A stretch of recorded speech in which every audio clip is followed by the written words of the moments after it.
Con nosotros a través del hilo telefónico, el señor doctor Guillermo Bastidas, a quien le envío un saludo cordial y comedido. Buenos días, Guillermo, bienvenido a Radio Colosal.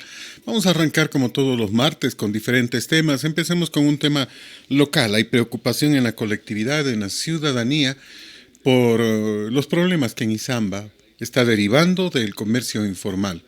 Se había decidido por parte del alcalde, inclusive se había hecho ya un gasto para arreglar unas vías, para ubicar un canchón al que inclusive se le pasó cemento y todo, para que los comerciantes se ubiquen en el sector del centro de transferencia. Pero aparentemente, por lo menos de lo que conocemos, los comerciantes han expresado su molestia, su protesta, dicen que no venden y han insistido y han obligado prácticamente al municipio a tomar una decisión diferente. Ahora se habla, se insiste en que el señor alcalde se ha comprometido con ellos a construirles un mercado allí mismo. Y uno termina preguntándose, en un sitio absolutamente inconveniente junto al paso lateral, eso complicaría todo. ¿Cuál es tu criterio, Guillermo? Buenos días, bienvenido. Muy buenos días a todos nuestros amigos de Colosal en la provincia de Tungurahua, en el Ecuador y en el mundo a través de las redes sociales. Debemos hacer un pequeño análisis de qué es lo que ha pasado con la informalidad y con la pérdida de liderazgo por parte de las autoridades de nuestra provincia, lo cual no debería enojarles, incomodarles ni ponerles bravos, sino que al contrario deberían tomar las inquietudes de la comunidad y del periodismo científico para desarrollar un adecuado plan en lo que tiene que ver con los mercados, la comercialización, las ferias y los centros de transferencia agroindustriales en la provincia de Tungurahua. Con el pretexto de la pandemia sucedió en toda la provincia mismo, a nivel cantonal más aún, el cierre de centros especializados para la comercialización agroindustrial. Ese cierre, sin un plan adecuado y un plan de contingencia, generó la apertura de ferias en cada esquina, la apertura de ventas ambulantes en cada esquina. Con justificación o sin justificación, perdimos el ordenamiento en el Cantón Ambato que lo habíamos tenido anteriormente y que fue la lucha de algún alcalde en nuestro cantón y de algunos alcaldes. Entonces, lastimosamente, tuvimos pues el específico caso de una feria improvisada en Guagra Corral,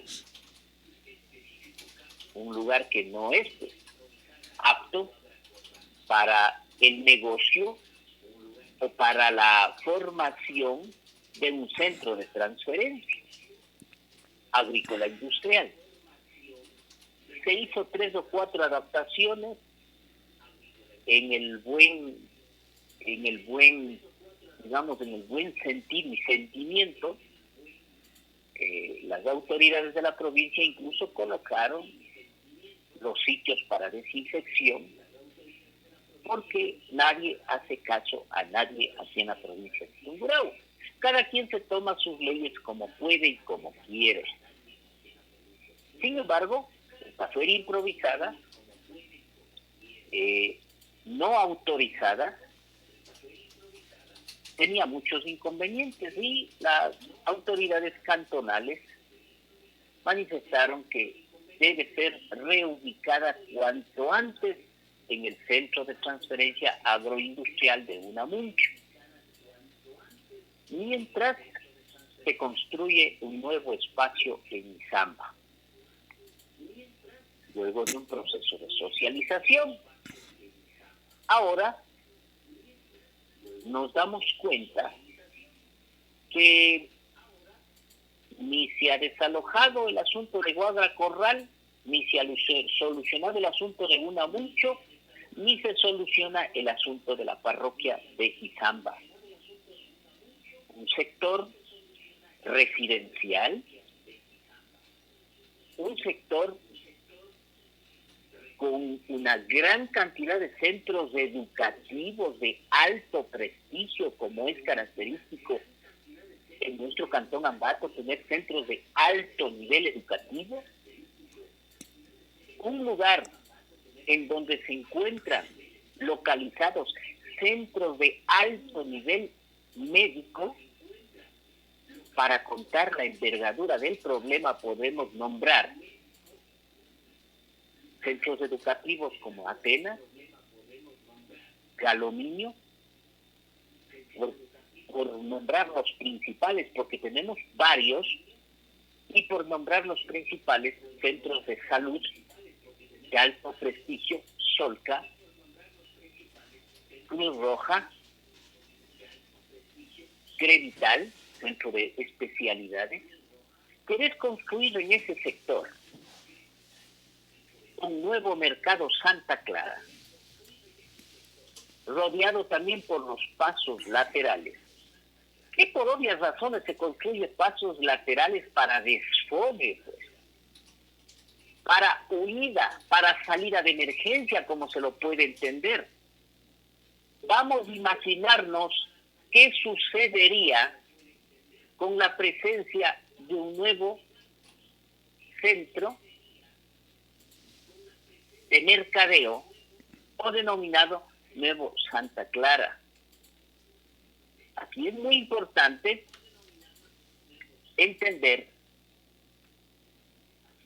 que es la construcción de un mercado tanto para quienes pertenecían a la Plaza Santa Clara, que si volvemos a recordar, no porque estemos en contra de nuestros hermanos que hacen el comercio agrícola en nuestra provincia y que generan recursos para la provincia, por el obvio descuido de sus autoridades, hemos tenido mercados insalubres, completamente desasiados, sin las medidas adecuadas para poder comercializar con productos vitales para el consumo humano,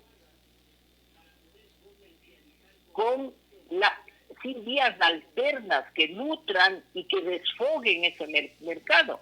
Ustedes recordarán en épocas del denominado Mercado Santa Clara o Plaza Santa Clara, se llenaba todo Izamba por camiones y transportes pesados que obstaculizaban la libre circulación de otros vehículos y de los mismos comerciantes, como también de las personas que necesitaban comprar esos productos.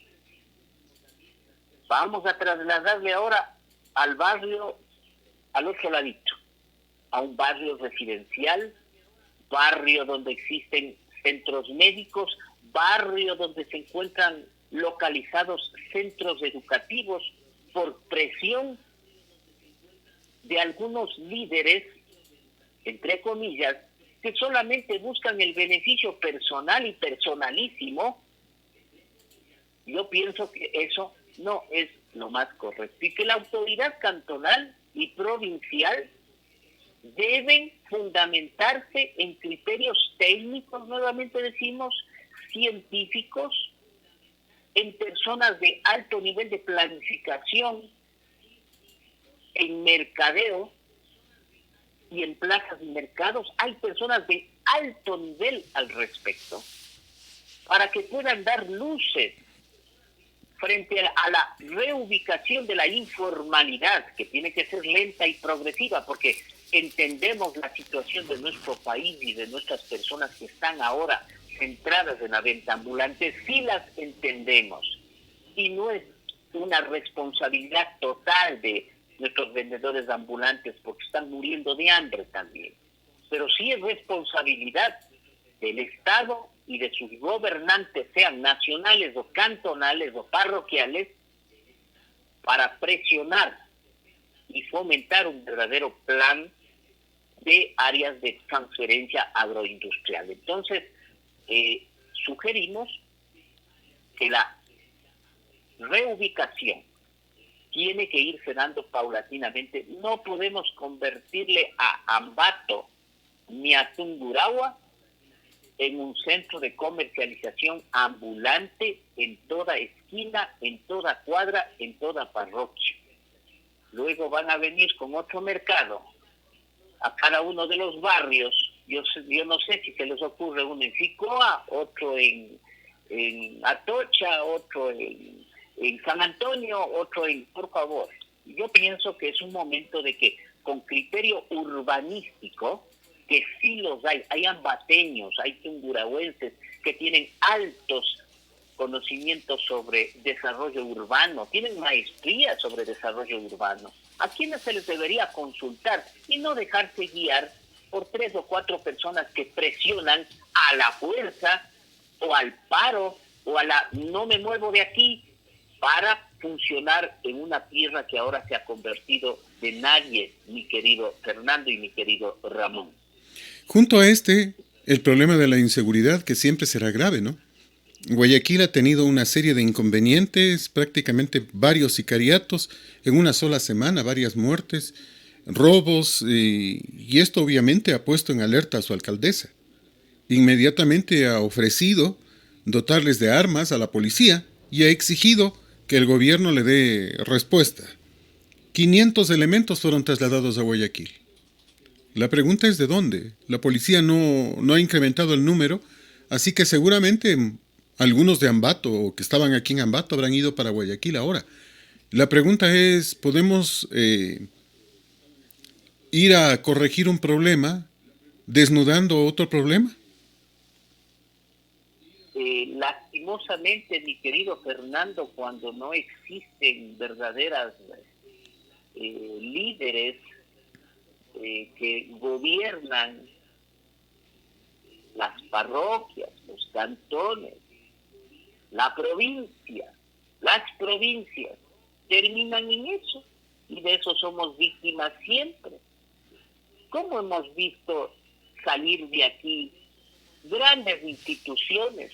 Ambato siempre fue la concentración, y Tungurahua, de las zonas centrales hidroeléctricas, zonas centrales del Banco de Fomento, zonas centrales del Banco Central, zonas centrales del MIDUBI, zonas centrales del Ministerio de Salud Pública, zonas centrales de varias áreas que por descuido o por desubicación de algunas autoridades se ha permitido fácilmente que se vayan a otras provincias y que nosotros tengamos que trasladarnos a esas otras provincias a realizar los trámites respectivos. No nos extraña ahora que una persona que ejerce liderazgo, porque hay que reconocer que ejerce liderazgo y que manda y que ordena y que no está siendo víctima de presión de 3 o 4 personajes, por más distinguidos que sean y por más importantes que sean, toma decisiones. Es que para eso nosotros elegimos dignatarios, representantes. Tienen que ser personas muy concretas, muy dirigentes y que deben tomar decisiones a veces incómodas, porque tampoco podemos satisfacer a todo el mundo.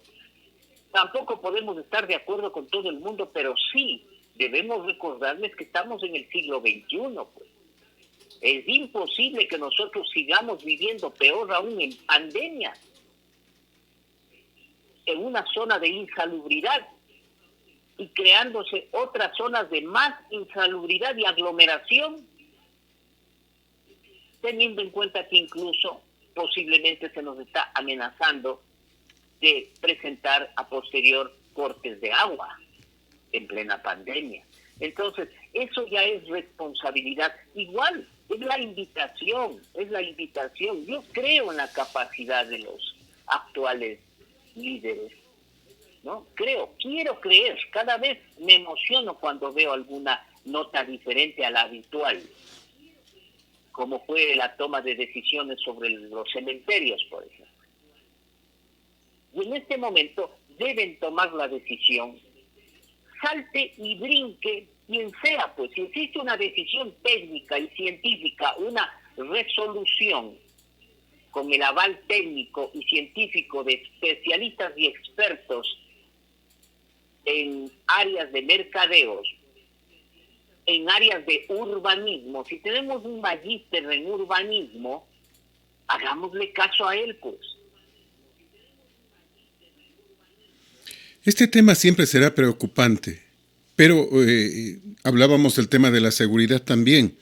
Y en tema de seguridad hay una propuesta que muchos también la están discutiendo. ¿Qué va a pasar? La intención de poder tener armas en mano es otro de esos aspectos que a muchos preocupa. Y uno de los asambleístas, precisamente, el doctor Esteban Torres, está proponiendo, entre otras cosas, justamente para que la población pueda contar con armas. Ese es otro de los temas que nos preocupa. Guillermo, ¿crees tú? Algo Sí, pasó, hermano. pero ya estamos de nuevo. Guillermo, la pregunta. Ya. ¿Crees tú que es conveniente en el ámbito de seguridad pasar una ley que permita aportar a los ciudadanos armas de fuego?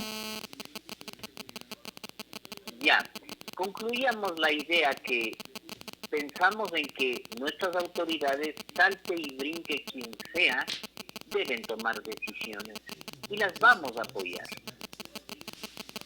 Sería importante que no nos dejemos llevar de 3 o 4 personas que por más líderes que se crean de una comunidad, de un sector, vayan a cambiar toda la concepción de urbanismo, salubridad en un cantón, cosa que lo hemos logrado durante varios años atrás. Ahora, el hecho de portar armas, debemos entender que la violencia, la delincuencia y todos los actos que conllevan a este sistema de agresividad son el resultado de una sociedad descompuesta, una sociedad que obviamente está en la pobreza, en la miseria, con altas tasas de desempleo. Eso genera la inseguridad. La violencia no controla la violencia. Sin embargo, nosotros notamos en el gobierno anterior, en el gobierno de Rafael Correa, un proceso de desarme nacional. Y un desarme nacional no para proteger ni para asegurar a nadie. Era simplemente para desarmar al pueblo en contra de la delincuencia y desarmar al pueblo en contra de futuros movimientos de subversión y desarmar a la población para evitar la organización subversiva en el Ecuador. Existían 3 puntos principales dentro de lo que significa el desarme. El armarle nuevamente no soluciona. Deberíamos armarnos de un programa social. Sin embargo, obviamente, en todo el mundo existen los programas de utilización de armas bajo un estricto control de seguridad, examen psicosomático, examen psiquiátrico. Solamente el expender o el vender, para vender armas, deberían tenerse lugares exclusivos para hacerlo. Esos lugares exclusivos deberían tener la orden, o digamos más que orden, la disposición por parte de las Fuerzas Armadas, la licencia, digamos, por parte de las Fuerzas Armadas, por parte de un organismo de control que debería existir, y debería existir una normativa específica para el uso de armas en casos muy específicos. Las personas que son guardias de seguridad, las personas que obviamente son personas con una estabilidad mental como para portar armas, la fuerza pública, el ejército obviamente que deben portar armas. Sin embargo, repito, o sea, hay esa posibilidad. Pero comparando con países desarrollados, hemos visto, por ejemplo, en Costa Rica nadie porta armas, pero nadie, pues, no nadie, la policía no porta armas. Sin embargo, porque obviamente ahí tuvimos un presidente de Costa Rica hace unos 10 años aproximadamente que fue psiquiatra.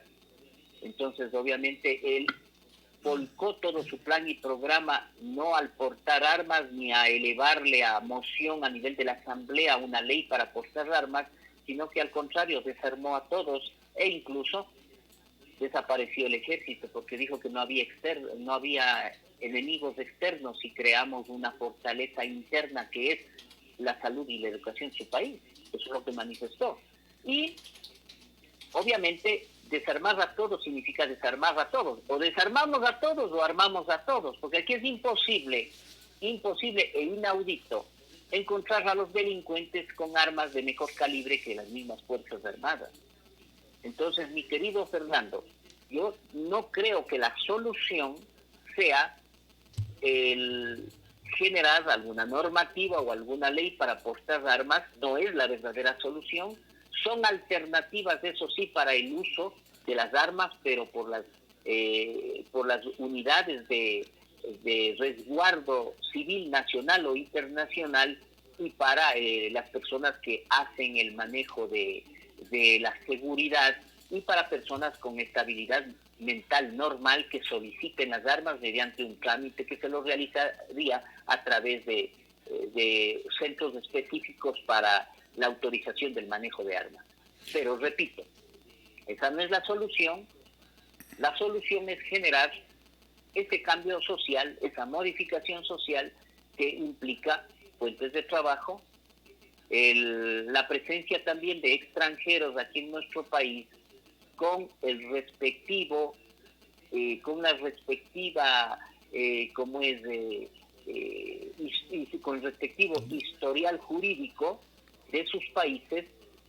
Oye, cuando yo invito a mi casa, pues a mi casa ingresan personas que yo las conozca, que sean probas, que sean honestas, que sean decentes.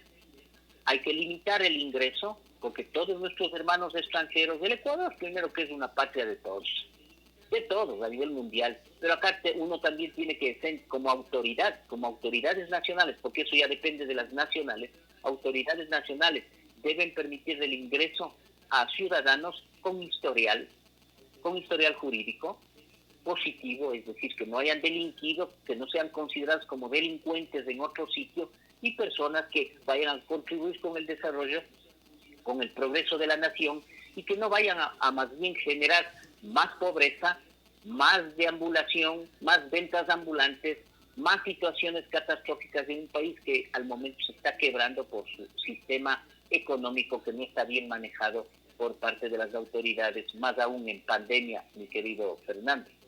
Vamos a una pausa y brevísima y regresamos para seguir dialogando con el señor doctor Guillermo Bastidas. Ya volvemos.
Y uno de los temas que nos preocupa, obviamente, es el tema de la pandemia. Nos preocupa y nos seguirá preocupando porque no ha disminuido la fuerza, el número de muertes sigue aumentando, el número de contagios está disparado, por ejemplo, en Estados Unidos, aquí mismo. Se menciona que en Quito ya no hay camas y hay 20 ciudadanos en espera de estas camas UCI y uno termina preguntándose, ¿puede alguien realmente esperar una cama UCI, mi querido Guillermo? Mi querido Fernando, el asunto de la pandemia siempre fue mal manejado. Ha sido uno de los elementos que la historia podría catalogarlos como de lesa humanidad. Ya lo vamos a ver. Tal vez nosotros no lo veamos ni lo sintamos, pero tal vez en unos 50 años se hablará del verdadero origen del COVID SARS-2, que no necesariamente salió de un ceviche de murciélago. Y también se sabrá sobre el manejo del COVID desde el punto de vista geopolítico. ¿A quién favoreció el COVID?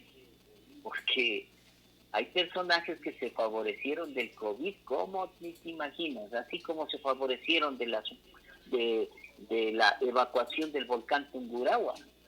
Así mismo se han favorecido del COVID. Y vamos a ver quiénes se están favoreciendo de todo este caos sanitario y quiénes se favorecerán de la compra y venta de las vacunas. Del COVID cada vez se está observando cosas muy dramáticas. Tanto es que en últimos estudios se encuentra rezagos del virus en los espermatozoides, lo cual implica que no estemos lejos de que haya en los ovarios. ¿Y por qué me preocupa eso personalmente? No está todavía publicado. Repito, luego sabremos, luego de unos 10 añitos sabremos qué ha pasado. ¿Será que afecta a los niños luego? ¿Van a nacer con algún defecto, algún problema neuropsiquiátrico, algún problema cardiovascular esos niños, de madres que se infectaron por COVID durante el proceso de gestación? Entonces, todo eso nos hace entender que el COVID tuvo un manejo pésimo a nivel mundial, no a nivel nacional, no más, a nivel mundial. Manejado o liderado por personas inexpertas e ineptas en lo que significa la salud. Con un manejo más obedeciendo a intereses bancarios, mercantiles, empresariales de alto nivel, más que al asunto sanitario en sí mismo, en donde se desarrolló, además de la pandemia, la infodemia, que es la desinformación por el COVID. Aparte de eso, la corruptodemia, que son actos de corrupción en plena pandemia, y la amenodemia, que es una incapacidad de las autoridades para manejar y un impostismo y hasta una pérdida de placer para desarrollar sus funciones como autoridades. Es terrible. Luego viene y por eso es importante desglosar todo aquello. Manejo irresponsable, jugando a los semáforos, abriendo centros que no deberían haberse abierto en épocas adecuadas, la irresponsabilidad social también de la mano, la pobreza y la miseria, generando el caldo de cultivo para que la población salga con sus benditas ambulantes porque se veía quebrarse y porque el gobierno tampoco apoyado ni apoyó en absoluto una ley de emergencia sanitaria que resultó ser una burla, una completa burla. Nada de eso se cumplió. Nada de eso, no hubo préstamos a las microempresas, no se apostó a los despidos, a las personas que se quedaron sin trabajo, no se apoyaba a los a microempresarios, nada en absoluto. No se pagó un porcentaje a los estudiantes universitarios, a pesar de que las universidades privadas no están utilizando las aulas, luz, ni agua, nada, no, si se les está cobrando lo mismo. Es decir, nada se cumplió. Luego se prolongaron los pagos de tarjetas, se postergaron los pagos de los préstamos y aparecieron en un momento como los mesiánicos salvadores de la patria, los bancos. Y resulta que muy apresurados declararon el fin de la emergencia sanitaria. El fin de la emergencia sanitaria sin socializar bien qué significaba fin de emergencia sanitaria. La población entendió que fin de la emergencia sanitaria era fin de la pandemia. Y mal interpretó porque no se les decía la verdad, ni se les dice la verdad sobre la pandemia. La pandemia continúa. El COVID está agazapado, está nuevamente atacado. Y nuevamente estamos con estos problemas y van apareciendo muchos más problemas. No se ha aplanado la curva ni ha descendido la curva. Están aumentando el caso de infectados. En la misma forma en que están aumentando el caso de infectados, se está aumentando el índice RO de replicación y contagio.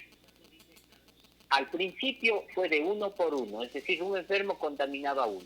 Ahora se habla de 1 en 6, que 1 contagia a 6. Y organismos internacionales que no tienen ningún compromiso con los estados están hablando de 1 en 18 en América Latina, lo cual es terrible, es decir, que 1 contagiaría a 18. Por la aglomeración de personas y por todo lo que genera. Una sociedad que lastimosamente tiene que salir. O sea, aquí no le podemos decir quédese en casa, guarde el distanciamiento.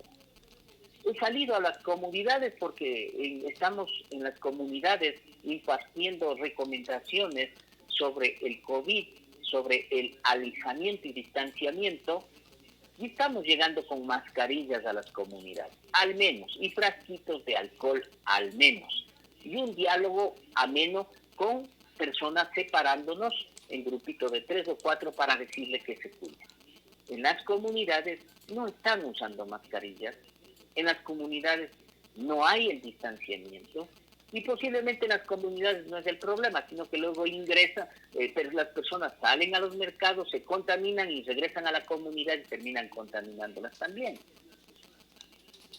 Entonces, toda esta situación hace que al momento nosotros lo veamos con mucho temor. Sin embargo, los gobiernos, tanto locales como nacionales, panem et circenses, pan y circo al pueblo. Se han dedicado a hablar más bien de feliz Navidad, se están dedicando a hablar de las fiestas de Quito, se están dedicando a hablar del canelazo, del chavezazo. Ya vi una propaganda acá arriba al entrar, viniendo desde Riobamba, una propaganda que dice fiesta de las flores y de las frutas, la famosa fiesta, etcétera. Mejor no leí porque me incomodé. Porque hay que tomarle en serio esta situación. Pero muerta la abuelita, no creo que podamos nosotros estar pensando, salvo que nos importe la abuelita, estar pensando en la próxima fiesta de las flores y las frutas, mi querido Fernando, es dramático. Y sí, los concejales, inclusive la vicealcaldesa, está pidiendo una revisión del tema. Lo está haciendo María José Cobo, lo está haciendo la doctora Anabel Pérez. Están pidiéndole al municipio que reconsidere esa decisión porque dinero se van a necesitar. Inclusive si es que ya hay la vacuna, hay que pensar en comprarla. ¿De dónde va a salir la plata?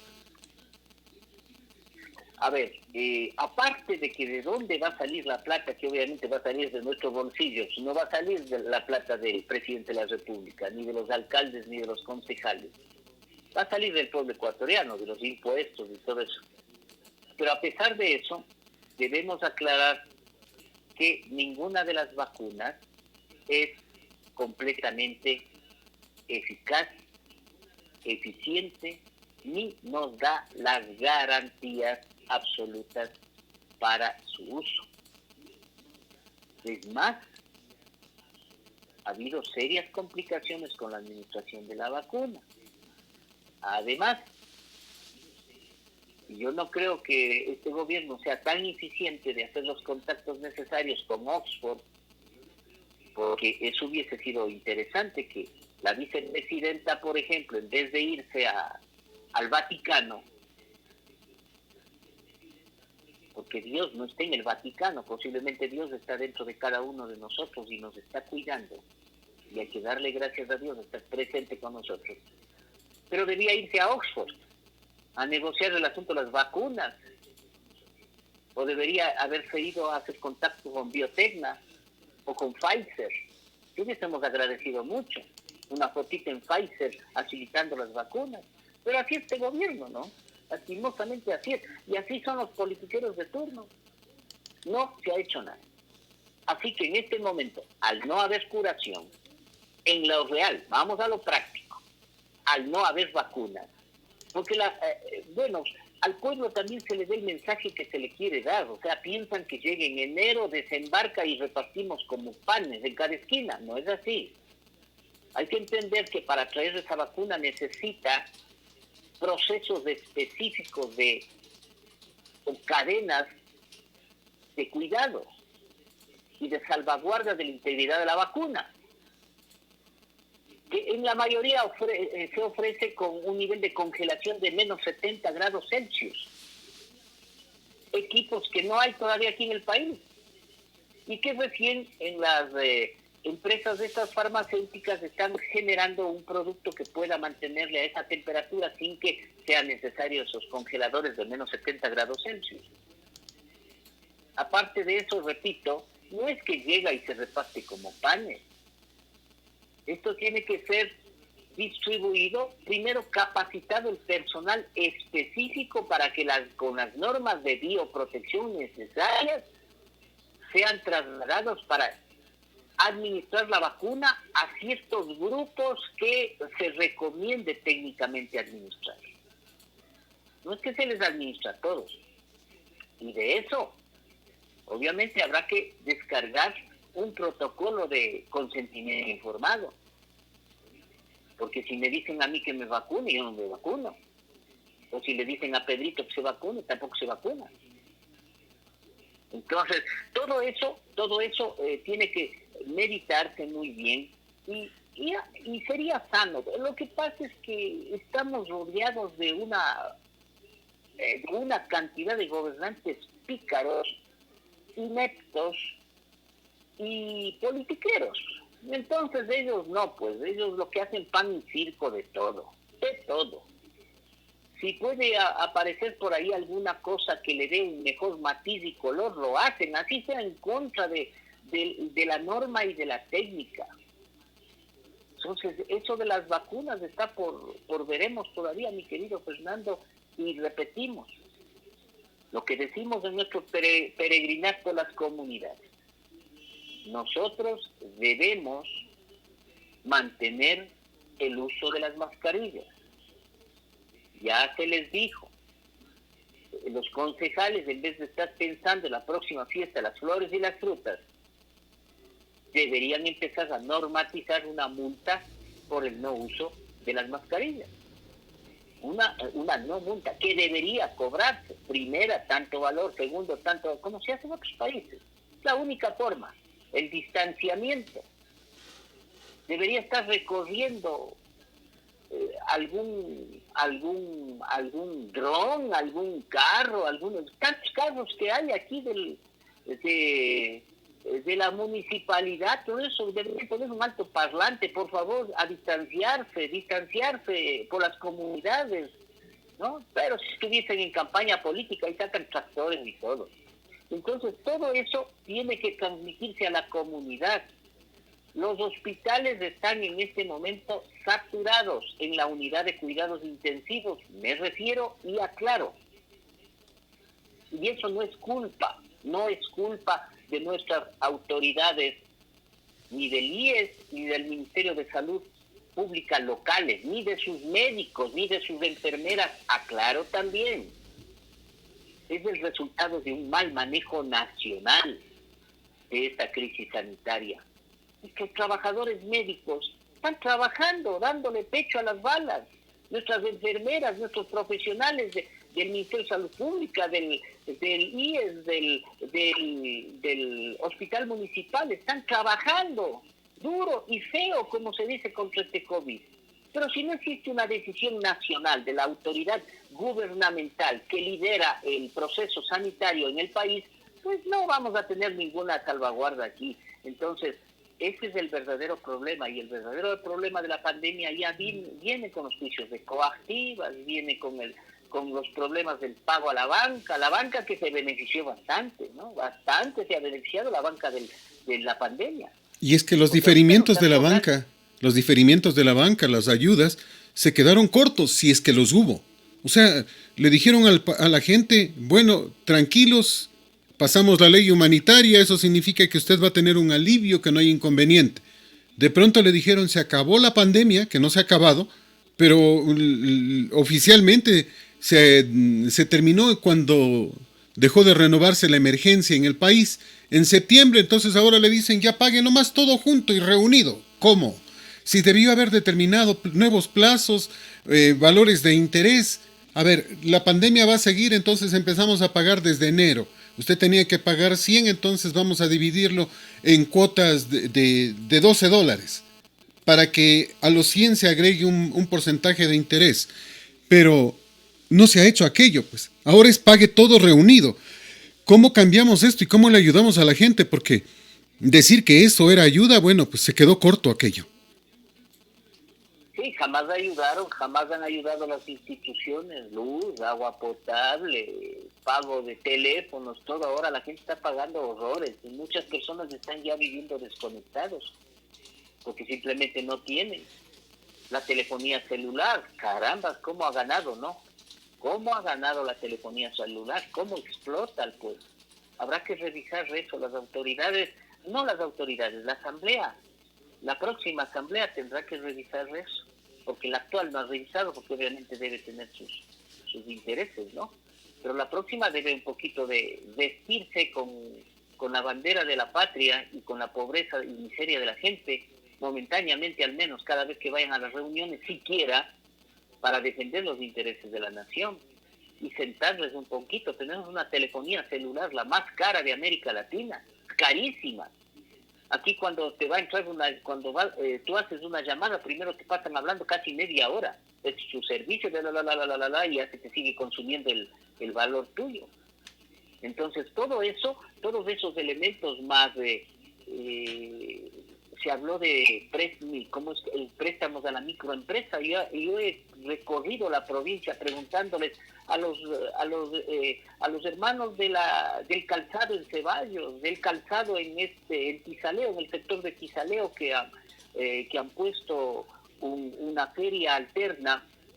Si les ha llegado algún préstamo, nadie me dice que les ha llegado un solo préstamo. Yo también tengo una microempresa, ningún préstamo. Al contrario, ya me... Pero $500 millones.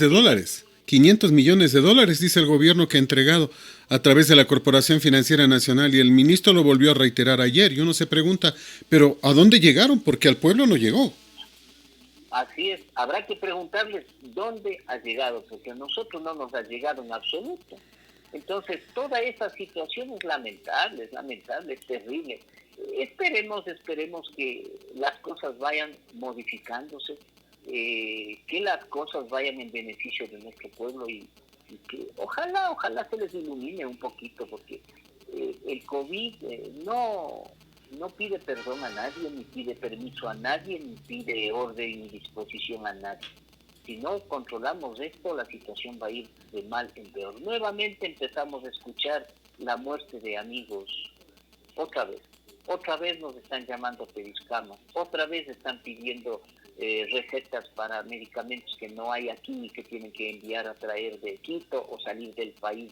Pero mira, se dice que se está entubando a la gente, pero en frío. Es decir, sin medicamentos, porque no encuentran. Es decir, tengo entendido que lo normal es ponerles en un estado de coma, ¿no? Para que no se muevan y más. Pero en este Sí, instante no hay ninguno de los medicamentos de los anestésicos y prácticamente los están entubando en vivo.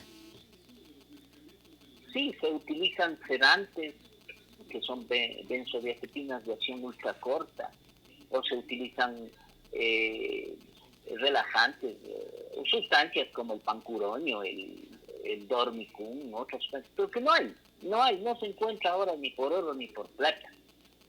Y ese es el verdadero problema. Entonces todo eso debemos considerar. Primero, que el COVID todavía está. Estamos en pandemia. Tenemos que entender que no hay curación para el COVID. La vacuna es una utopía para mí. Entonces lo que nos funciona es el distanciamiento y es lo que estamos diciendo en las comunidades. A distanciarse. A estas alturas pedir otra cuarentena, un absurdo. Un absurdo. Además, nunca se hace caso. Además, aquí cada quien hace, es una tierra de nadie al momento. Francamente, a mí me da mucha pena ver mi provincia, ver mi Ambato otra vez como una tierra de nadie. Ustedes bajan por el Parque 12 de Noviembre, bajan por la Avenida Ceballos, se baja por el Mercado Central. Es terrible, ¿no? No, es una tierra de nadie, definitivamente. Aquí parece que estamos sin autoridades, o las autoridades no tienen el apoyo de la ciudadanía, o las autoridades no tienen el liderazgo. No sé qué es lo que pasa, o a las autoridades no les importa, no les interesa. No sé francamente qué pasa. O ya se cansaron, se agotaron. Yo pienso que en esos casos uno debe ser consciente, ¿no? Ya si está cansado, agotado o no se da pie con bola, yo me retiro. De lo que sea, me retiro, pido perdón, disculpas, que es peor. Es preferible pedir perdón a ser cómplice de. Entonces aquí tiene que funcionar la situación del país, tiene que funcionar la situación de la provincia. Entonces les recordamos a quienes todavía ejercen las funciones para representar a la provincia, que hay un montón de cosas todavía en las que deberían estar entendidos. En el asunto de Unamuncho, en el asunto de el nuevo Santa Clara en Izamba, que no es adecuado en un lugar residencial, en el asunto del manejo de la pandemia, en la reactivación de los hospitales de aquí satélites de nuestra provincia, en el en el en la En el tema de no indolencia hacer, que en el tema de no hacer fiestas, pues le dicen al pueblo nada de fiestas religiosas por Navidad, pero ellos están preparando la fiesta de la fruta. claro, es que ese es el doble mensaje. Es como el papá borracho que llega bien tomado y le aconseja al hijo que no beba. Es absurdo. Se predica con el ejemplo. Se predica con el ejemplo. Entonces el ejemplo es ese. El ejemplo es mantenerse con mascarillas. El ejemplo es el distanciamiento. Estamos hablando de una cosa, pero viva las fiestas. O sea, no se entiende. ¿Sabe, mi querido Fernando? Ni como psiquiatra yo a veces entiendo. Yo entiendo que eso se llama mensaje paradojal, ¿no? O sea, guardemos la distancia, usemos mascarillas, viva la fiesta de las flores y las frutas. O sea, ¿cómo es eso? ¿Cómo es eso? Muestra el rey, viva el rey. Entonces, esa situación es la que las autoridades deben tomar en serio y en consideración. El señor prefecto ha sido muy claro y me ha gustado el pronunciamiento siempre del prefecto, porque entiendo que los pronunciamientos del prefecto son en base a de que él es médico y él entiende la situación y comprende la gravedad de la situación. Pero lastimosamente no es el único, pues, porque aquí tenemos gobernadores, tenemos una gran cantidad de personajes que, como no están en campaña, es más, como tienen miedo a la campaña, porque es primera vez que yo veo que los políticos no salen. Es bien simpático, es bien simpático. Cuando recorremos las comunidades no vemos un solo político en las comunidades, uno solo partido por la mitad. porque están miedosos, pero eso sí están bombardeando las redes sociales tratando de convencerle al pueblo de que son la opción, mandando a cada rato, ¿cómo se llama?, las encuestas, según ellos, que están liderando, si no conocen ni la propia casa ni en dónde viven, sin embargo son los líderes. Eso hay que cambiar, todo eso habrá que cambiar, invitarles a la capacidad de nuestros líderes cantonales, parroquiales, y de nuestros líderes provinciales. Por favor, tomen las decisiones técnicas, no decisiones políticas, resultado de la presión de ciertos líderes que llevan el agua a su molino. Ese será el acabose de ustedes, porque cuando el pueblo a ustedes les colabora, cuando el pueblo les auspicia, cuando el pueblo les apoya, nunca les desampara.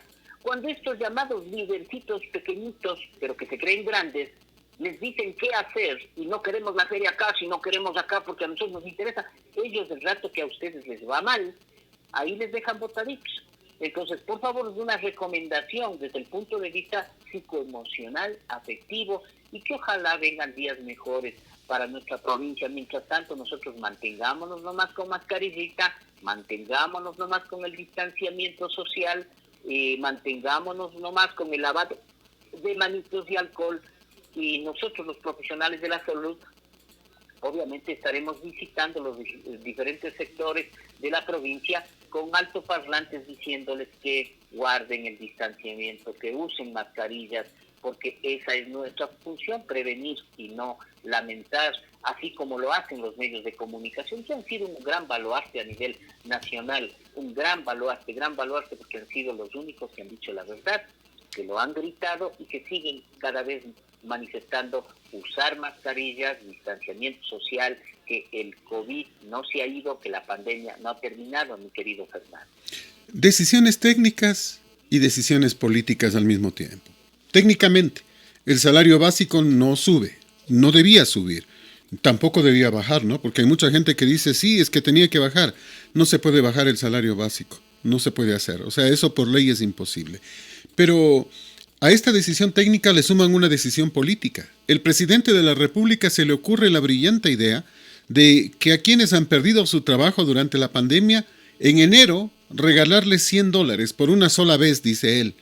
Y a quienes han conservado el trabajo regalarles $60.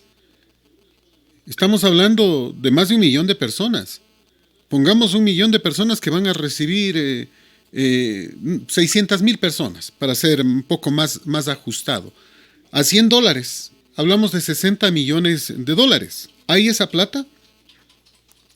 Y quienes perdieron el trabajo, a ver, no, al revés, 600,000 perdieron el trabajo, sí, serían 60 millones. Y supongo que 1 millón de personas, por lo menos 1 millón de personas, habrán conservado el trabajo. Estamos hablando de 40 millones más. Entonces, hay los $100 millones, me pregunto yo, o tal vez más, para regalar un bono en este momento. Mi querido Fernando, a la falta de decisiones sabias, pan circo al pueblo, ya lo decían en la época de los griegos y romanos. Una de cal y una de arena. Obviamente, el nuevo salario básico unificado del trabajador ecuatoriano para el 2021 se mantiene en $400. Eso lo han decidido a través del Ministerio de Trabajo, el Ejecutivo. Dicen que como no hubo un entendimiento entre los trabajadores y empleadores, no llegaron a un acuerdo en el Consejo Nacional de Trabajo y Salarios. Aquí hay que ser muy claro. O sea, no es que no hay entendimiento. Pienso que decisiones que deban tomarse de la naturaleza del salario básico tienen que ser consensuados primero con una realidad social y económica del país. Habrán empresas que sí les ha ido muy bien. En los bancos deberían elevar el sueldo a los trabajadores, a sus trabajadores. Las empresas de embalaje de plásticos deberían elevar el sueldo a sus trabajadores. En donde se expende alcohol, alcohol me refiero al alcohol industrial para el manejo en la pandemia, deberían elevar el sueldo a sus trabajadores. Sin embargo, aquí dicen que no ha habido un consenso entre los empleadores y los trabajadores. Pero ahí va la perla, ¿no? Se mantiene en $400. Y es la primera vez que no ocurre un incremento en el salario. Como podemos ver en una curva de salarios unificados, es la primera vez en 2021 que no va a haber una elevación. Sin embargo, ahí va la perlita y ahí va la cereza sobre el pastel. Como siempre les gusta a los politiqueros y a los gobernantes elevarse un poquito luego de la desgracia, se anunciaron 2 compensaciones para enero del 2021. Un bono de $60 para quienes ganan el salario básico unificado y unos 100 para quienes perdieron el empleo durante la pandemia y no lo han recuperado. Dice que sus valores serán cancelados por una sola vez. Otra perlita, que el gobierno nacional dice que será quien garantizará el financiamiento de esos montos y transferirá, ahí va lo gracioso, a través de la seguridad social a la cuenta de los trabajadores. Miau, otra platita. Miau. Si no es capaz del Estado de pagar lo que le debe al seguro, peor los bonos. Peor el bono me refiero a los empleados públicos. Peor el bono. Pues los $60 dice que serán transferidos a la cuenta de quienes ganen el básico a través del Instituto Ecuatoriano de Seguridad Social. Y para quienes perdieron, también. Ahora la pregunta es esa. Quienes perdieron no están afiliados en este instante, no han pagado. ¿Y cómo van a recibir? Claro. Es que eso es lo gracioso. O sea, siempre los gobernantes confían en la ignorancia del pueblo para enviar los mensajes. Sí, y eso es, porque están convencidos ellos de que el pueblo es ignorante. Y por eso utilizan cualquier tipo de discurso barato para convencer a la población. Eso es lamentable. Aparte de eso, la pregunta para Ix y la pregunta para el presidente de la República, ¿de dónde van a sacar esos bonos? ¿O solamente es otro pan y circo al pueblo para entretener, para que esté un poquito calladito? Y $60 por una vez y $100 por una vez, hijos, no den nada. Porque además no van a dar. Sería bueno que fomenten o que la creatividad, que sí la tienen para la picardía, la creatividad la incentiven en fomentar fuentes de trabajo. De alguna forma habrá que hacer generar fuentes de trabajo. Es mucho mejor garantizar la estabilidad de los trabajadores buenos, no de los problemáticos. Generar préstamos a la microempresa, pero ahora sí que llegue a la microempresa. Luego habrá que preguntar, la próxima asamblea tendrá que preguntar dónde está la plata y a quiénes o a qué microempresarios llegó o llegaron esos fondos. Ahí te quiero ver, como decía el Vladimiro Álvarez Grau, ¿dónde está la plata? Que ese es básico, es fundamental. Esa es la pregunta del millón. ¿Dónde está la plata? ¿Qué es lo que está pasando? Mi querido doctor, Un abrazo enorme. El tiempo es nuestro peor enemigo. Como siempre, un gusto poder platicar contigo. Gracias, mi querido Fernando. Gracias, mi querido Ramón. Gracias, provincia de Tungurahua y hermanos del Ecuador y del mundo a través de las redes sociales. Un gusto compartir con ustedes. Este es Colosal, la que sí le dice la verdad.